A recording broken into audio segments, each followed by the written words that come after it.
Glória a Deus. Fica aqui.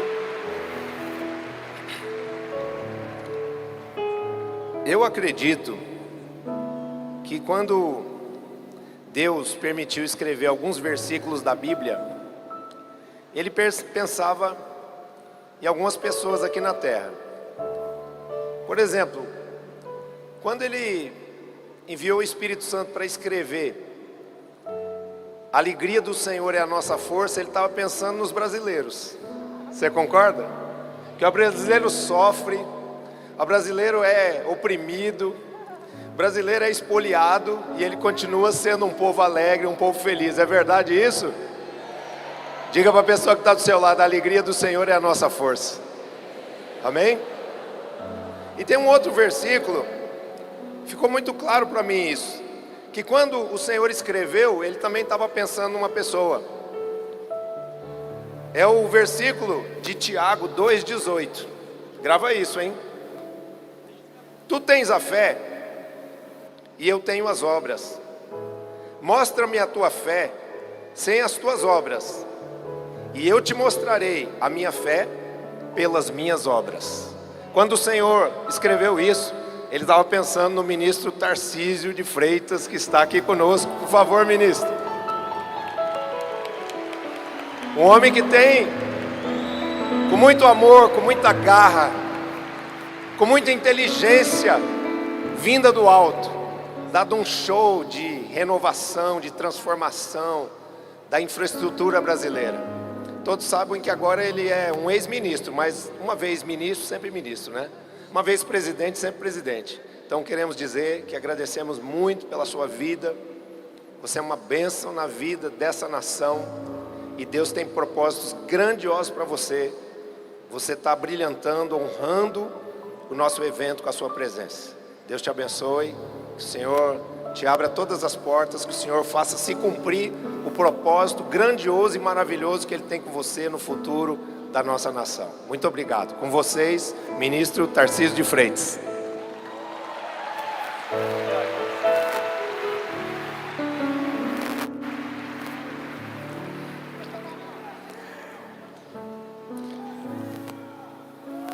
Boa tarde a todos. Se eu pudesse dizer, a primeira coisa que eu senti quando eu entrei aqui foi o Espírito Santo. O Espírito Santo está aqui entre nós, e glória a Deus por isso. É sempre difícil para mim estar no meio de apóstolos, pastores, bispos, líderes, porque eu não me considero, não me julgo digno de estar entre vocês. Eu sou pequenininho como cristão, pequenininho, eu não tenho galardão no céu. Mas eu não sei porque Deus tem me abençoado. E talvez seja porque Ele seja infinitamente misericordioso. Agora Ele não tem só me abençoado, Ele tem abençoado também o nosso país. E aí a gente acaba lembrando da trajetória de Samuel. E até aqui nos ajudou o Senhor. E o Senhor tem nos ajudado. E é impressionante como o Senhor tem nos ajudado. Todos os dias. E a gente tem que se preparar para as batalhas que virão. Olha quanta coisa que o Brasil enfrentou nesses últimos anos. Nesses últimos 3 anos. Quantas provas, quantas provações, como foi difícil. E eu fico perguntando, meu Deus, será que a gente está enfrentando tudo isso porque a gente tem um presidente cristão, um presidente que levou o nome de Deus para frente? Ou será que a gente está sobrevivendo a tudo isso porque a gente tem um presidente cristão? Enfrentamos uma recessão brutal na Argentina, o desastre de Brumadinho, a crise do Covid, a crise hídrica, a guerra da Ucrânia. Meu Deus, quanta coisa nesse período. Mas a gente está lá firme. E tem um presidente que está clamando, que está falando, está levando o nome de Deus. O presidente que disse, vou botar um evangélico no Supremo. E colocou.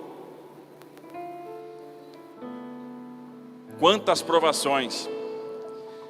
E parece que pelo fato de ele falar insistentemente no nome de Deus, ele é perseguido o tempo todo. O tempo todo, o tempo todo. Mas as vitórias estão vindo. As vitórias estão vindo. E de repente, parece que uma coisa que foi pedida lá atrás, que veio sendo pedida ao longo do tempo, está se concretizando agora. O povo de Deus está se unindo, cada vez mais. Se o povo de Deus não tivesse se unido, o André Mendonça não teria vencido a batalha que venceu. Porque fizeram de tudo para ele não chegar onde ele chegou. Pela primeira vez, eu acho que se viu lideranças de todas as denominações reunidas, clamando a Deus, clamando pelo país, no Palácio do Alvorada, junto com o presidente, junto com o líder maior da nação.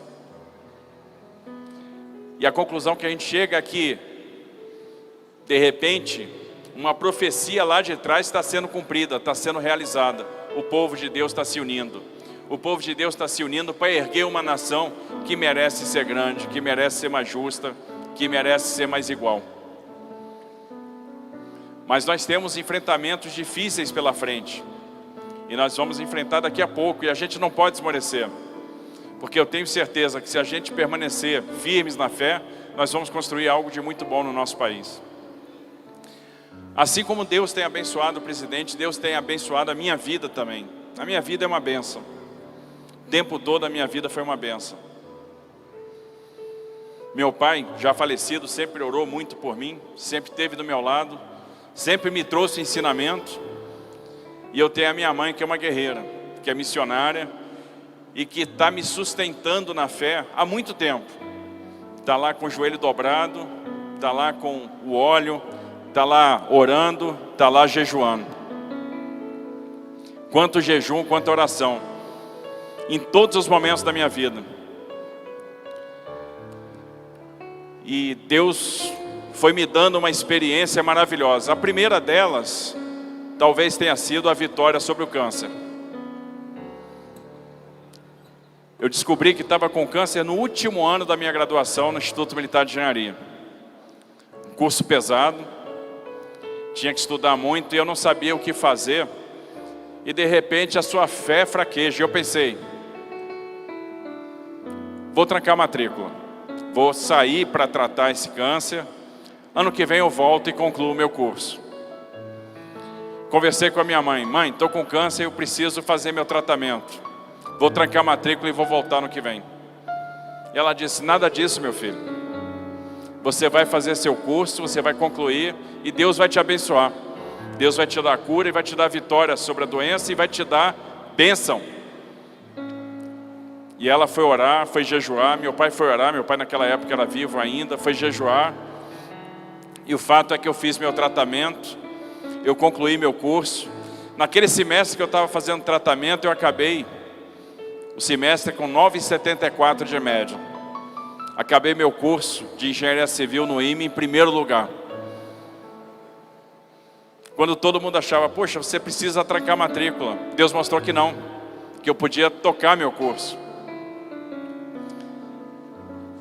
Depois eu resolvi, estava no último ano meu como diretor do DENIT, estava angustiado, amargurado, queria sair dali, mas eu não encontrava a porta. E um dia minha mãe chegou para mim e disse, olha filho, abriu um concurso para a Câmara dos Deputados. E eu fiquei sabendo que abriu esse concurso, eu queria que você fizesse. E se você quiser, eu até pago a sua inscrição para você fazer. Eu disse, mãe, eu não tenho como fazer esse concurso. Eu sou diretor-geral de uma autarquia complicada, eu trabalho muito, trabalho 13 horas por dia, e só tem 2 vagas para o Brasil inteiro. Como é que eu vou passar? Eu não tenho como estudar, eu não tenho tempo para estudar. É melhor não fazer. E a minha mãe disse assim, faça o concurso porque Deus vai te abençoar. Só que eu disse, mãe, Deus é justo. Deus vai me abençoar, mas vai abençoar também aqueles que estudaram, aqueles que trabalharam, aqueles que botaram isso como projeto, como propósito. Deus vai abençoar quem fez mais, quem trabalhou mais. Deus não vai me abençoar nesse projeto. Deus vai abençoar quem está dedicado a Ele. Eu tenho certeza que é um Deus de justiça. E a minha mãe virou para mim e disse assim: você não entende nada das coisas de Deus. Nada. Você acha que a bênção, você acha que a graça vem do teu merecimento? Não. A bênção, a graça vem da misericórdia. E Deus é um Deus de misericórdia. A misericórdia de Deus é infinita. Então faça a prova, que você vai passar. Quando ela falou que a graça vem da misericórdia e não do merecimento, o que eu fiz? Eu acreditei. Eu fui lá e me inscrevi. E Deus me deu a bênção, me deu a graça. Eu fui o primeiro colocado.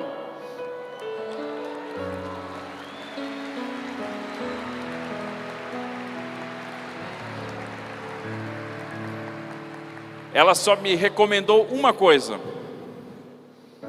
faça votos. Diga a Deus que você vai agradecer na casa dele.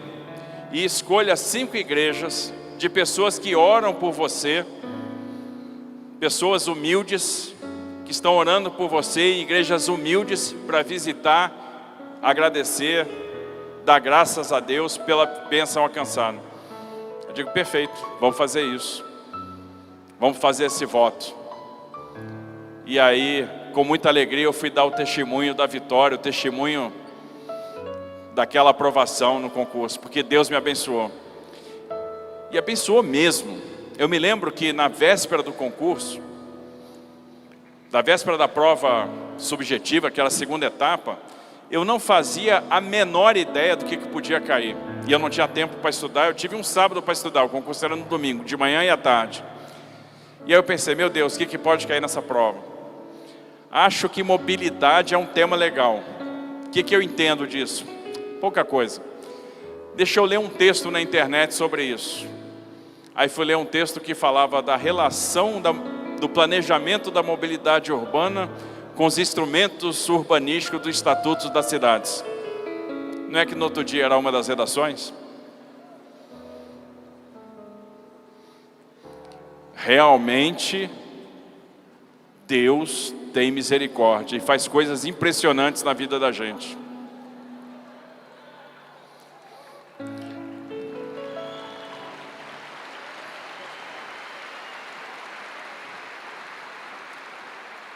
É engraçado que não tem crise para Deus. No auge da pandemia, e a pandemia acertou em cheio o setor de aviação, nós resolvemos fazer leilões de concessão de aeroportos para trazer o investimento para cá. Nós íamos leiloar 22 aeroportos do Brasil inteiro, inclusive aeroportos na Amazônia: Manaus, Boa Vista, Tefé, Tabatinga, Rio Branco, Cruzeiro do Sul, Porto Velho. E aí diziam para nós o seguinte: olha, no meio dessa crise aérea, no meio da crise do Covid, onde os voos praticamente não existem mais, você acha que vai aparecer algum interessado em investir bilhões de reais em aeroportos no Brasil? E eu disse: acho. Só que eu precisava ver se era isso mesmo. Nós começamos a orar e montamos uma grande corrente de oração lá no Ministério da Infraestrutura. Orar para que Deus trouxesse esse investidor, para que Deus abençoasse esse projeto. E nós fomos para o leilão. E não é que o leilão deu certo. E engraçado, para esses aeroportos do norte do Brasil, apareceram 2 grupos interessados em gerir, em fazer essa aposta, em investir 2 bilhões de reais na Amazônia. 2 grupos franceses: o Aeroporto de Paris, que opera o Aeroporto Charles de Gaulle, e o Grupo Vinci, que é o maior operador de infraestrutura da França. E sabe o que aconteceu quando a gente disse que orava para o leilão dar certo? Sabe o que fizeram com a gente? Zombaram da gente. zombaram de nós, como zombaram da primeira dama, quando ela recebeu o Espírito Santo, tomado pela alegria no dia da vitória do André. Eu acho que é por isso também que Deus nos abençoa tanto. É por isso que a gente tem tanta vitória. É por isso que a gente sempre consegue chegar lá. E talvez por isso haja tanta revolta. A gente vai enfrentar uma batalha muito difícil esse ano. Mas a gente precisa superar, a gente precisa vencer. E as lideranças serão fundamentais para que a gente mostre para todos o que foi feito nesse período, a quantidade de combates que foram travados, o combate contra a corrupção, que tanto sangrou o Brasil. E esse combate contra a corrupção é um combate difícil, mas foi enfrentado. A gente vai ter que mostrar que a água passou a chegar no Nordeste, que obras inacabadas por anos foram concluídas, que o nosso Brasil começou a apostar no saneamento básico, que o nosso Brasil está superando todas as dificuldades, que a gente tem um futuro pela frente. Com toda a pandemia, nós conseguimos fazer 144 leilões de infraestrutura e contratar 850 bilhões de reais de investimento, que vão virar obra e emprego ali na frente. Não tem outra explicação se não fosse bênção de Deus, se esse projeto não fosse abençoado, se muita gente não estivesse orando por nós. Só oração mesmo para que a gente pudesse ser sustentado. Mas nós temos um combate pela frente. É por isso que eu sempre comparo a situação que o Brasil passou agora à situação que Samuel enfrentou lá atrás.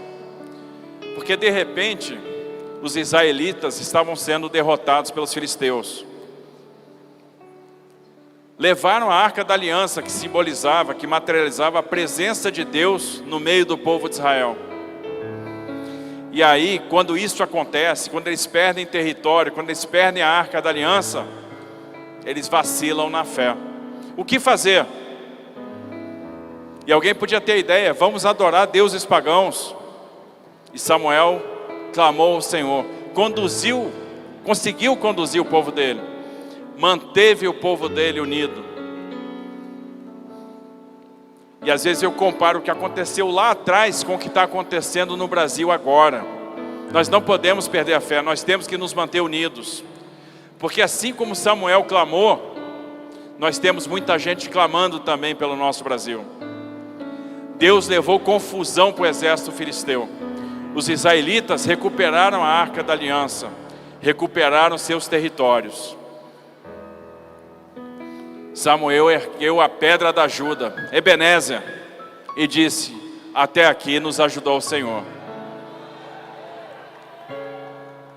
E a verdade é que até aqui nos ajudou o Senhor. Deus tem nos ajudado. E o Deus de Samuel é o mesmo Deus nosso. O Deus para quem Samuel clamou é o mesmo Deus para quem nós estamos clamando. E Deus não nos abandona. Deus continua olhando por nós, continua nos guiando. E eu tenho certeza que o Brasil vai ter suas vitórias. Eu aprendi a admirar o presidente, porque eu vi nele uma pessoa humilde, uma pessoa que se importa, que sofre a dor dos outros. E é engraçado, as pessoas dizem, puxa, mas eu não gosto desse cara, esse cara é grosso, esse cara fala isso, fala aquilo, ele é grosso, ele é assim. Aí me vem à cabeça Moisés, que recebeu uma missão de Deus de construir uma casa no deserto. Engraçado, Deus não deu missão para ele para construir casa na praia, era no deserto. E Moisés devia ter dúvida, né? Vou construir a casa como? De quê? Mas Deus disse para ele que material que ele ia usar. Faça a casa de acácia. Acácia. Acácia é uma madeira dura. Acácia é uma madeira torta. Acácia é uma madeira difícil de trabalhar, de aplainar, de deixar alinhada. Gente, a madeira é dura, ela é torta, ela é difícil de aplainar, de deixar alinhada, mas é a madeira escolhida. A acácia era a madeira escolhida. E aí quando eu penso que vem acontecendo no Brasil, eu não tenho dúvida nenhuma, nosso presidente é um escolhido. Porque se não fosse, tinha morrido na facada.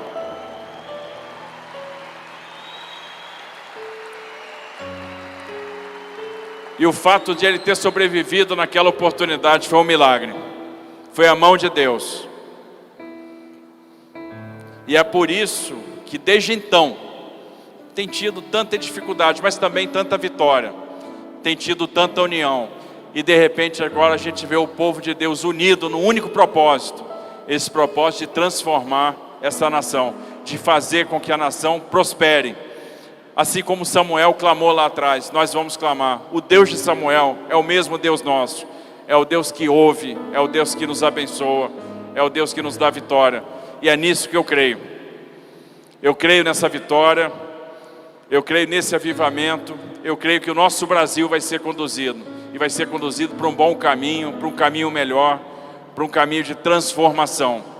Essa transformação vai depender muito de nós. Vai depender muito da nossa atuação, da atuação de vocês como liderança. Nós não podemos correr risco de dar passos para trás, porque existem profecias se cumprindo, mas eu tenho certeza que Deus vai abençoar esse caminho.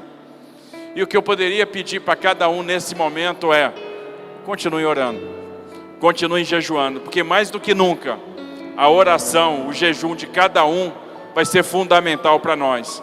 Para que haja força, para que haja sabedoria, para que haja luz, condução, para que o Espírito Santo possa guiar a nossa trajetória, o nosso caminho, possa guiar o nosso país.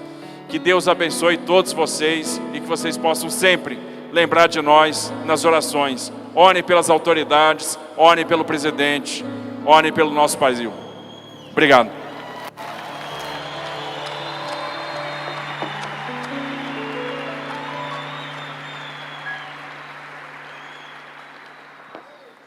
Vamos ficar de pé para orarmos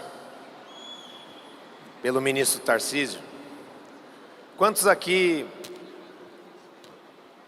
conseguem ver, já que estão agora com olhos espirituais abertos, o governo do justo sendo levantado pelo Senhor? Quantos conseguem ver isso? Então estenda as suas mãos para cá, vamos abençoar a vida do ministro. Pai Celeste, Deus de Abraão, Deus de Isaac, Deus de Israel, Deus e Pai do nosso Senhor Jesus Cristo, Deus Espírito Santo que está conosco neste lugar, como bem percebeu o teu filho Tarcísio, queremos colocar diante do Senhor, meu Pai, mais uma vez, a vida desse teu servo, desse teu ungido, pedindo que ele seja em tudo iluminado, dirigido, capacitado, revestido de graça, de misericórdia e de poder que é necessário, Senhor, para que ele enfrente tudo aquilo que ele mesmo diz que está por vir.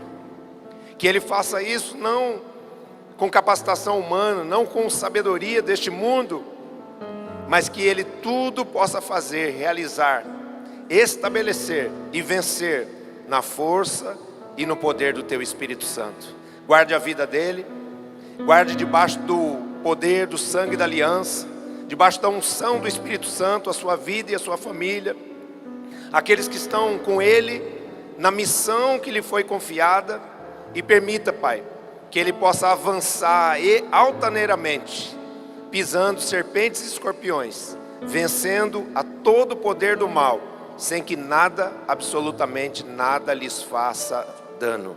Eu oro, Pai, para que no propósito que o Senhor tem pré-determinado no teu coração para a vida deste homem, ele seja plenamente assistido e respaldado pelo Senhor, e o teu amor e o teu poder possam colocar sobre a vida dele a coroa da vitória, em nome de Jesus, amém, graças a Deus. Ministro, a gente te ama. Obrigado, viu? Preciso tirar uma foto com o meu governador, meu futuro governador. Calma ali. Glória a Deus, glória a Deus.